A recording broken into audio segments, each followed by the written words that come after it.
विधवाओं की और दूसरों को खाना पीना खिलाना है। वो प्रार्थना करते हैं और उसमें से कुछ नाम मिलता है, उनको अलग किया जाता है। अब तुम ये काम करोगे,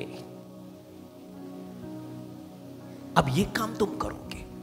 प्रार्थना करके उनको अलग, यानी कि परमेश्वर की इच्छा को जान करके कुछ काम सौंपे जा रहे हैं। चेहरों को देख करके काम नहीं सौंपे जाते हैं, वो तो संसार की व्यवस्था है। परमेश्वर की व्यवस्था, उसका अभिषेक, उसका आत्मा है। Hallelujah, hallelujah. मतलब कि पवित्र आत्मा का अभिषेक हमें बताएगा। इस्राएल पर तो राजा साउल है ना, पर शमूएल को बोल दिया गया है इजरायली राजा मांग रहे हैं, साउल आ रहा है तो उसका अभिषेक कर दे।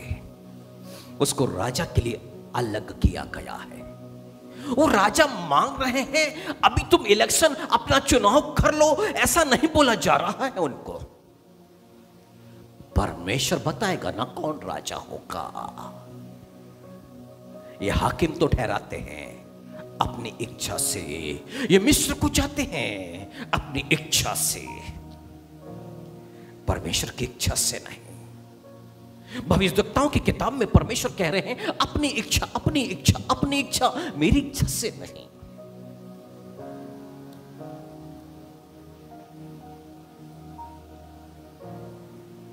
अब परमेश्वर को इज़राइल के ऊपर में एक नए राजा को नियुक्त करना है, तो अब वो दाऊद का अभिषेक परमेश्वर प्रकट कर रहा है शमूएल के अंदर में, परमेश्वर का आत्मा, कि अब राजा कौन होगा। हालेलुया। कब? जब परमेश्वर की इच्छा को महत्व दिया जाएगा, तब परमेश्वर अपनी इच्छा को प्रकट करेगा।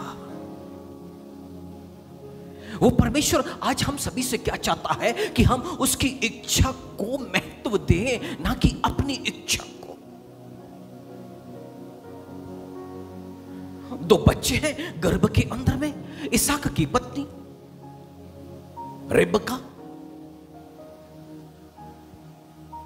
जोरदार हाथ और लात उनके चल रहे हैं। रिबका परेशान, बाप रे मेरे गर्भ के अंदर में ये जो हलचल है, ऐसे में तो मैं मर जाऊंगी।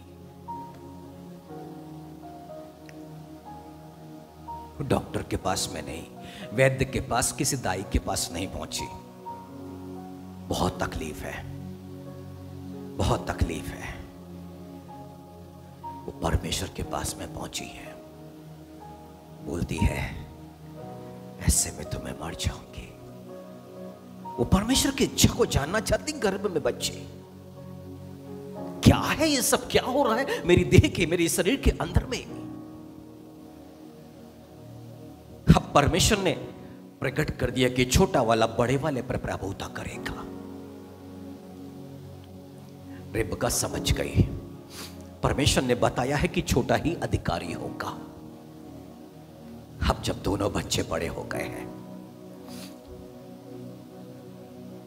ऐसा वो थोड़ा सा मेहंदी है, शिकार खेलता है, बाहर जाने वाला, घूमने फिरने वाला, शिकार करके लाने वाला।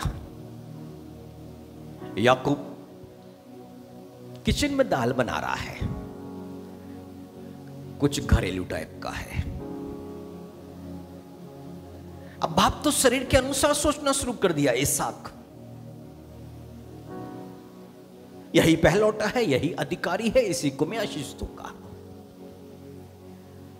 पर आत्मा ने तो प्रकट कर चुका, छोटा बड़े पर प्रभुता करेगा। अब रिबका परमेश्वर की इच्छा को जानती है और याकूब को एसाव के समान बना करके खड़ा कर दिया है।